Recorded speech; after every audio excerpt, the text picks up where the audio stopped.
Salut les formateurs, c'est Flo, j'espère que vous allez bien.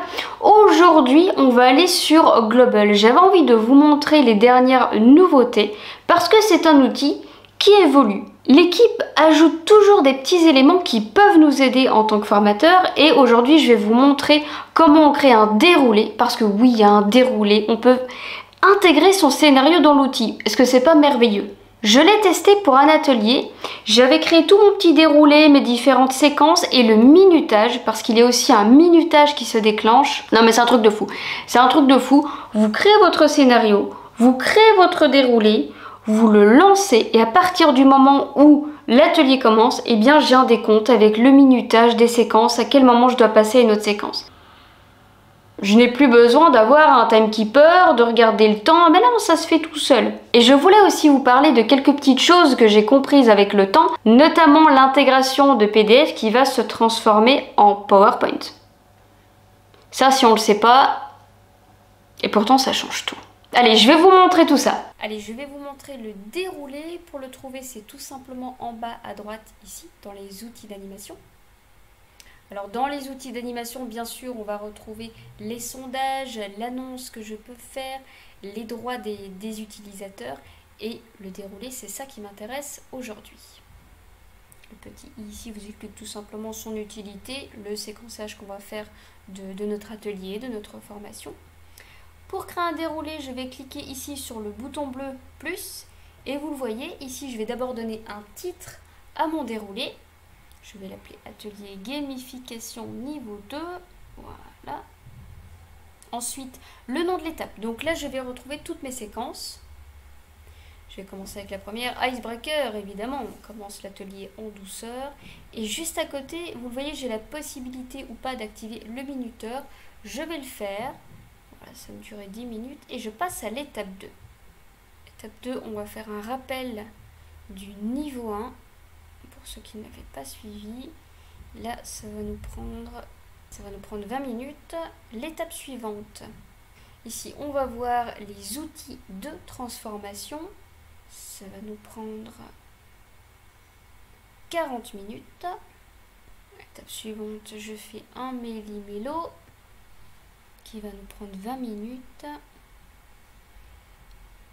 Voilà, je vais ajouter ma dernière étape avec le feu tricolore. Voilà, là ça va nous prendre 10 minutes. Ok. Si vous faites le calcul, mon atelier, il est prévu sur 2h30. Mais si vous faites le calcul, vous allez vous rendre compte que en fait, mon atelier, là, il n'y a pas 2h30 dans tout ce que j'ai noté. C'est normal, le temps restant est tout simplement dédié aux imprévus. S'il y a un moment donné, je veux que mes apprenants échangent ou qu'on passe plus de temps sur une mise en pratique, eh bien j'ai ce temps. Donc ça me soulage aussi dans mon animation. Et à la fin, je n'ai plus qu'à enregistrer. Quand je vais cliquer sur enregistrer, une pop-up va s'ouvrir. Et là, j'ai deux possibilités. Soit je peux l'enregistrer dans les déroulés de cet espace ou dans mes déroulés personnels.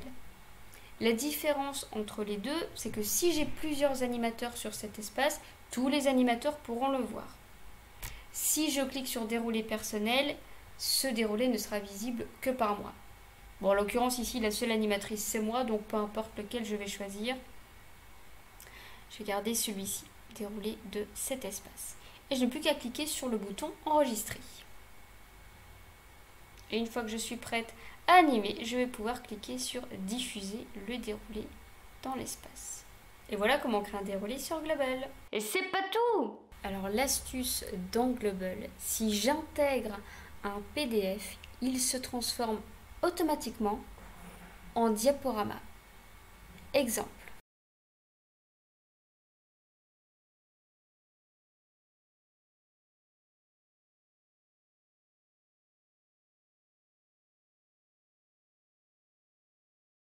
C'était un PDF et c'est maintenant un diaporama. Alors, c'est bien ou pas? Regardez dans la description, je vous ai mis un lien pour pouvoir le tester. Bien, j'espère que ces astuces auront pu vous être utiles. Pour moi, ça reste l'outil de visioconférence qui est le plus simple, le plus intuitif, c'est ergonomique et Ça fait l'effet waouh pour les participants. Vraiment, dès qu'ils arrivent, ils se disent « Oh, on a une petite bulle » et tout de suite, ils vont toucher aux réactions, ils vont essayer de comprendre comment ça fonctionne, ils vont cliquer et ils vont comprendre et prendre en main l'outil tout seul. Et surtout, ils se déplacent par eux-mêmes. Et pour moi, ça change tout.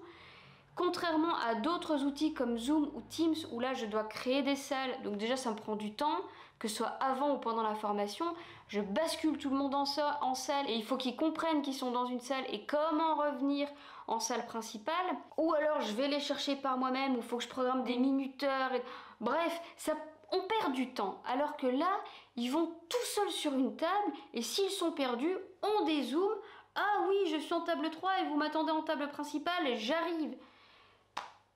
Qu'est-ce que vous voulez que je vous dise? Il n'y a rien de plus simple. Les repères, ils sont là. Je ne sais pas comment vous l'expliquer tellement que c'est simple. Voilà, c'est simple. C'est vraiment... Je ne peux que vous recommander cet outil. J'adore cet outil. C'est simple. Voilà, je ne sais pas comment vous l'expliquer autrement. Vraiment, pour moi, c'est un gain de temps avec les participants. S'ils ne sont pas à l'aise en informatique, s'ils sont perdus, qu'ils ont du mal à prendre les repères, et même pour ceux qui s'y connaissent bien, je peux vous garantir qu'un participant, il ne peut pas se perdre dans Global. Parce qu'on arrive sur un lien de connexion et on peut tout faire. On peut se balader dans les tables. On ne se perd pas puisqu'on est toujours sur le même lien. J'ai pas besoin d'aller sur d'autres fenêtres, d'autres machins. C'est le même onglet, c'est la même page. Et je vais me balader. Et en plus, je peux intégrer des outils collaboratifs sur les tables directement, donc je ne perds personne en disant cliquez sur le lien dans le chat pour me rejoindre, identifiez-vous. Mais non, ils cliquent dessus et bam, et c'est fini. C'est le plus simple, c'est le plus efficace, vraiment c'est... D'un point de vue surcharge cognitive, on n'en a pas. Voilà, on ne peut pas avoir de surcharge cognitive avec cet outil. On peut avoir de la fatigue visuelle. Ça c'est vrai, par contre, des participants m'ont dit à force de nous voir en petite bulle toute la journée, ça fatigue. Maintenant, c'est vrai aussi qu'on peut changer l'organisation, on peut agrandir le contenu, mettre en mode plein écran. Ce que je me suis amusée à faire pour ceux qui étaient habitués à du Zoom ou du Teams par exemple, où on se voit dans des petits carrés, je nous ai projeté, et ce qui fait qu'on se voyait en un petit peu plus grand sur la table.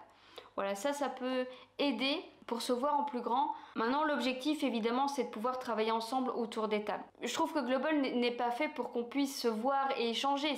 On n'est pas en train de passer des appels. Là, on est en train de travailler sur une table, sur quelque chose. Faut aussi le prendre en compte. Voilà, j'espère que cette vidéo vous aura été utile. Merci d'avoir suivi cette vidéo. Abonnez-vous à la chaîne et puis on se retrouve très vite pour une prochaine vidéo.